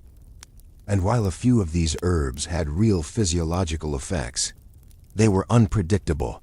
Dosage wasn't exactly standardized, which meant the line between treatment and problem could get a little blurry. Now, alongside medicine, there was religion. Always present, always influential. If the body wasn't cooperating, then perhaps the answer lay elsewhere. In divine will. So women prayed a lot. They visited shrines dedicated to saints associated with fertility. Saint Anne, Saint Margaret, the Virgin Mary. They lit candles, left offerings, sometimes small wax figures shaped like babies, or parts of the body. As if presenting a kind of gentle request. This, please. And in some cases, these rituals became deeply personal, repeated over months, even years. A quiet routine of hope. Not dramatic, not loud. Just persistent. And when that didn't work, well, there were always more creative options. In some regions, women were encouraged to wear specific charms, amulets made of certain stones, or small pouches filled with herbs, tied around the waist. Because proximity mattered apparently. The closer to the womb, the better. Others were told to follow very particular behaviors. Sleep in certain positions, eat certain foods on certain days, avoid others entirely. There were even suggestions about timing, aligned with phases of the moon, because if the tides could be influenced by the moon, then, logically, so could the human body. It all made a kind of sense, if you didn't look too closely. And through all of this, there was one constant. Responsibility. It stayed with the woman. Always. Even when the methods failed, even when nothing changed, the assumption remained that she simply hadn't found the right solution yet, hadn't prayed enough, hadn't tried the correct remedy, hadn't aligned herself properly with whatever forces were believed to be at work, which creates a very quiet kind of pressure, because it turns something uncertain into something that feels like a personal shortcoming. Now let's gently shift toward the later years of these women's lives, because eventually, the attempts slow down. Suddenly, just gradually. At some point, people stop suggesting new remedies. The visits to shrines become less frequent. The conversations change from when it happens to if it had happened, and then, eventually, to silence. This is where things become very still. A woman who never had children moves into a different kind of role. Sometimes she becomes the aunt figure. Present at family gatherings, helping with nieces and nephews, offering advice, whether it's asked for or not. Sometimes she leans more into religion. Spending more time in prayer, or even entering a convent. Not always as a punishment, sometimes as a place where expectations finally ease. Where her identity is no longer tied to motherhood. And that can be oddly peaceful. In other cases, she simply continues. Day after day. In the same household. The same routines. Her life not defined by a single dramatic event, but by a long, quiet absence. And here's something that often gets overlooked. These women had time. Time that others did in single quotes. No pregnancies. No childbirth. No constant care of infants. And that time could be used in different ways. Some became skilled managers of estates, handling finances, overseeing workers, keeping things running smoothly. Others became informal advisors, because without children of their own, they could observe, listen, understand the dynamics around them. And sometimes, they became the steady presence in families that were otherwise a little chaotic, which, if you think about it, is its own kind of contribution.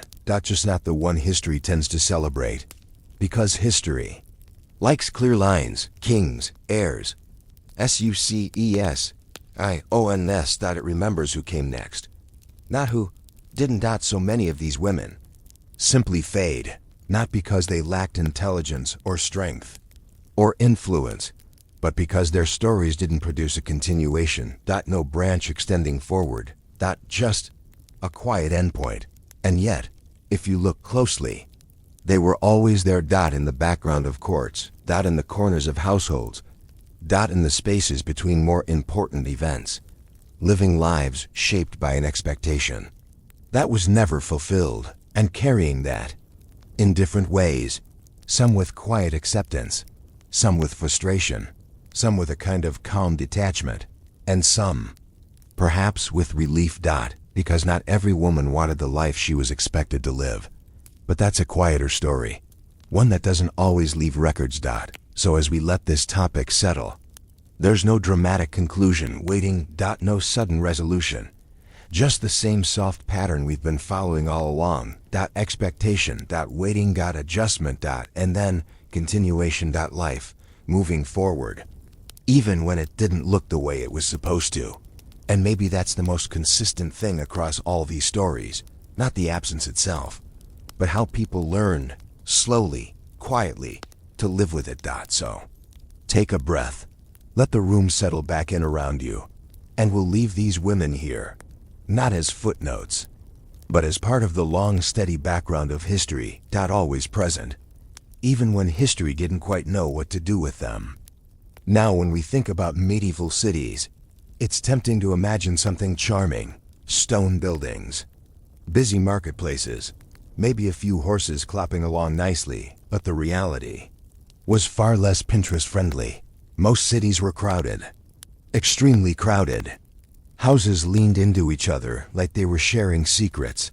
Streets were narrow, often filled with mud, waste, and whatever people decided they didn't want anymore, which, unfortunately, included a lot of things. And in that environment, theft wasn't rare. It was everywhere, because people were poor, very poor.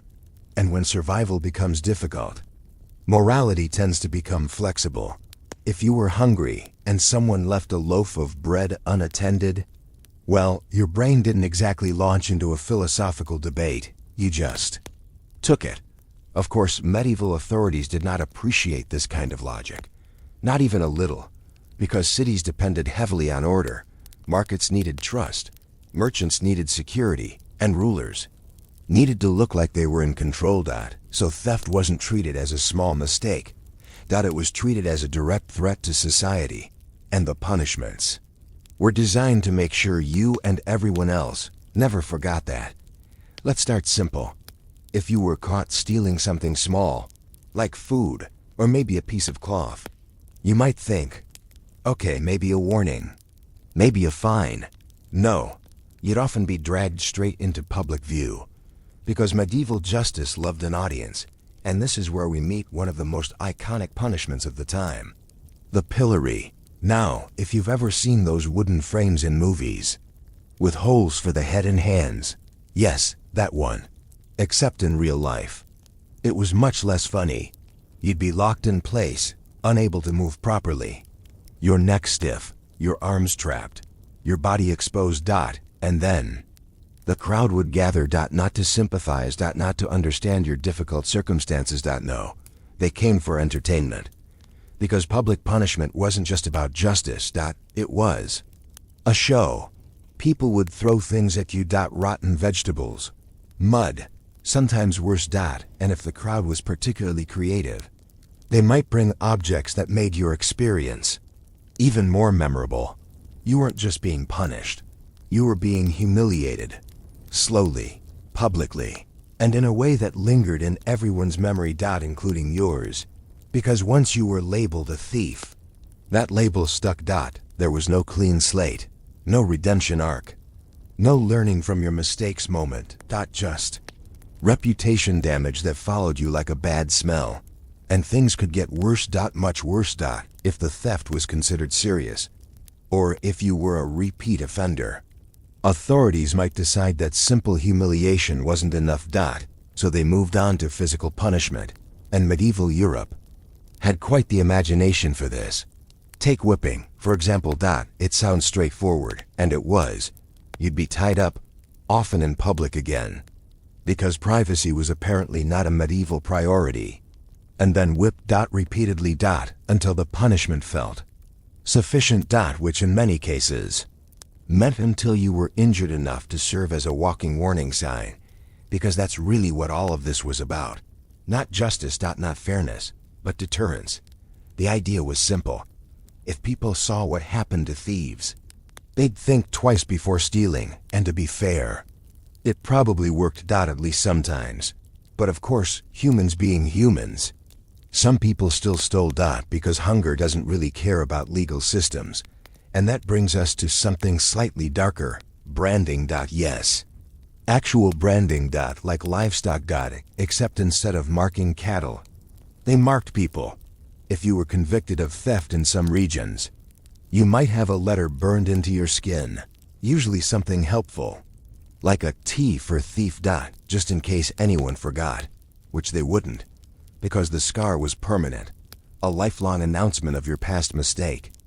So even if you wanted to start over, move to a new town, become a better person, the system gently reminded you, no, and people around you agreed. Employers didn't want you, neighbors didn't trust you, and survival became even harder, which, ironically, sometimes pushed people right back into crime. A beautifully inefficient cycle. Now, let's drift a little further into something even more uncomfortable, because medieval justice didn't just stop at punishment. It also had a strong relationship with creativity. And by creativity, I mean devices specifically designed to make your life miserable in oddly specific ways. For example, the stocks. Very similar to the pillory, but slightly different positioning.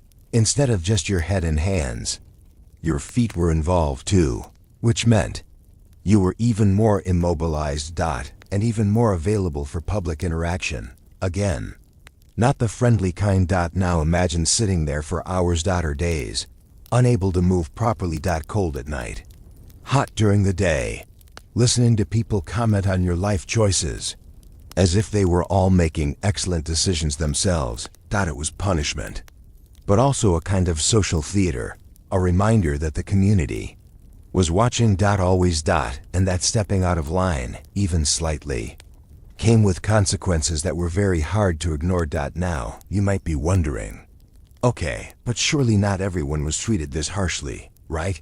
And the answer is, well, it depends, because medieval justice wasn't exactly known for consistency. If you were poor, you got the full experience, public punishment, physical pain, social ruin. But if you were wealthy or connected, things could look very different. Fines, for example, were a popular alternative, if you could afford them. Which is a bit like saying, crime is bad, unless you can pay for it. And yes, that system worked exactly as unfairly as you're imagining, but we'll float into that a bit later. For now, let's stay with our unfortunate street-level thief, because things are about to escalate. Slowly. Quietly. And very medieval. Alright, let's gently continue. Our unfortunate thief is still standing there, probably sore, humiliated, and very aware that life has taken a sharp turn in the wrong direction. Now, if this was their first offense, there was at least a small chance they'd be released after their public embarrassment. Not forgiven, not forgotten. Just temporarily allowed to exist again. But if they made the mistake of stealing again, which, let's be honest, was very possible if they were still poor, hungry, and now also unemployable, things escalated. Quickly. Because medieval cities had a very simple philosophy.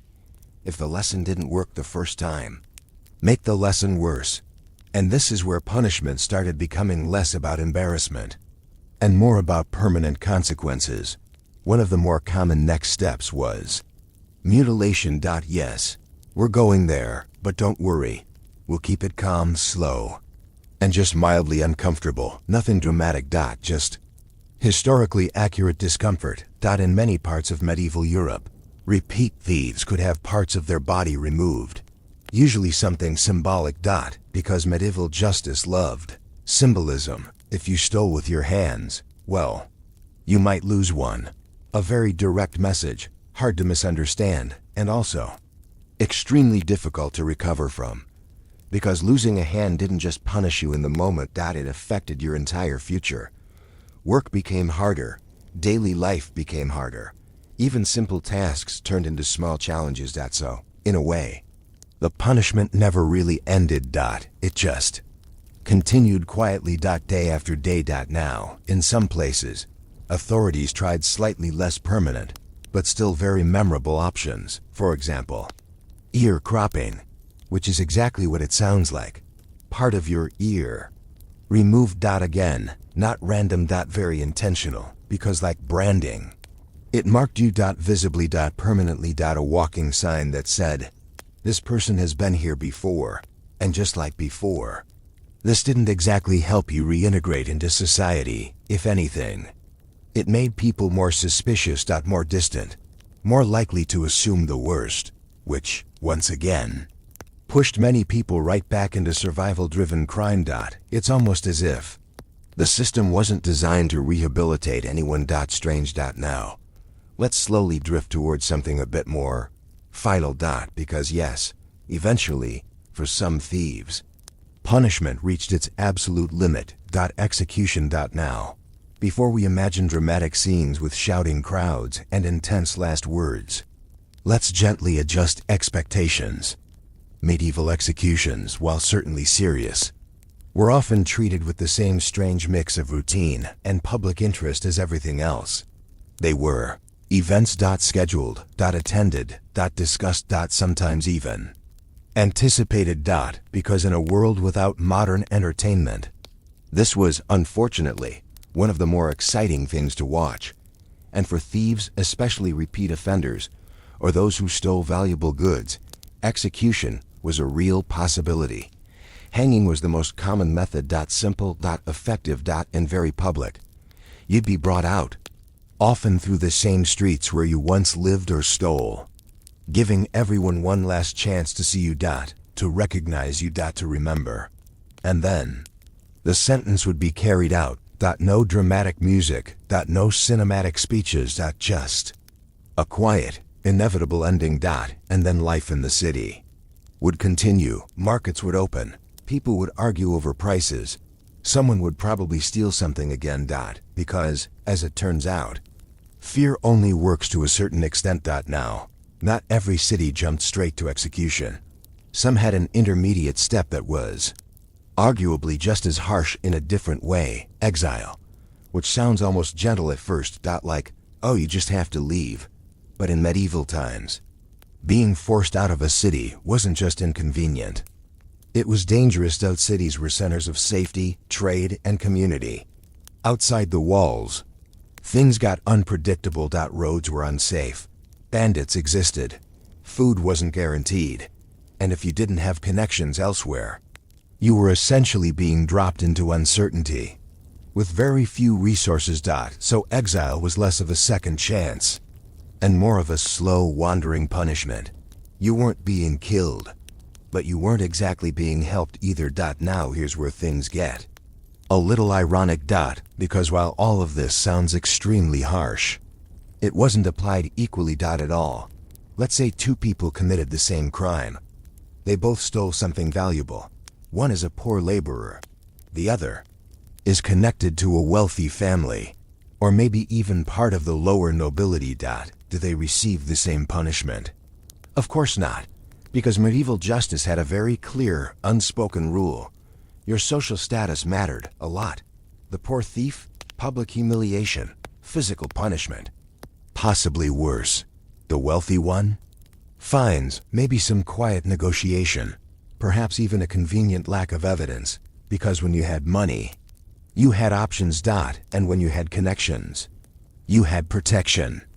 So justice wasn't blind. It just preferred not to look too closely at certain people.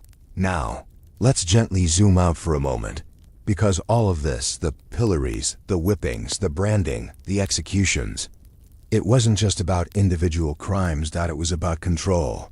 Medieval cities were constantly balancing on the edge of disorder. Population was growing, resources were limited, and tensions were always there, just beneath the surface. So authorities needed a system that was visible. Immediate. And above all, memorable. Punishment wasn't hidden away in distant buildings. It was placed right in the center of daily life. In marketplaces, town squares, busy streets. So that everyone, from children to merchants to passing travelers, could see exactly what happened when you stepped out of line. It created a kind of shared understanding. A silent agreement. This is what happens here, and for the most part, people followed the rules, not necessarily because they believed in them, but because the alternative was very hard to ignore. Now, before we drift further, let's take a softer turn, because not every story of theft ended in punishment. Sometimes, things went differently. Sometimes thieves were clever, or lucky, or just very, very good at not getting caught.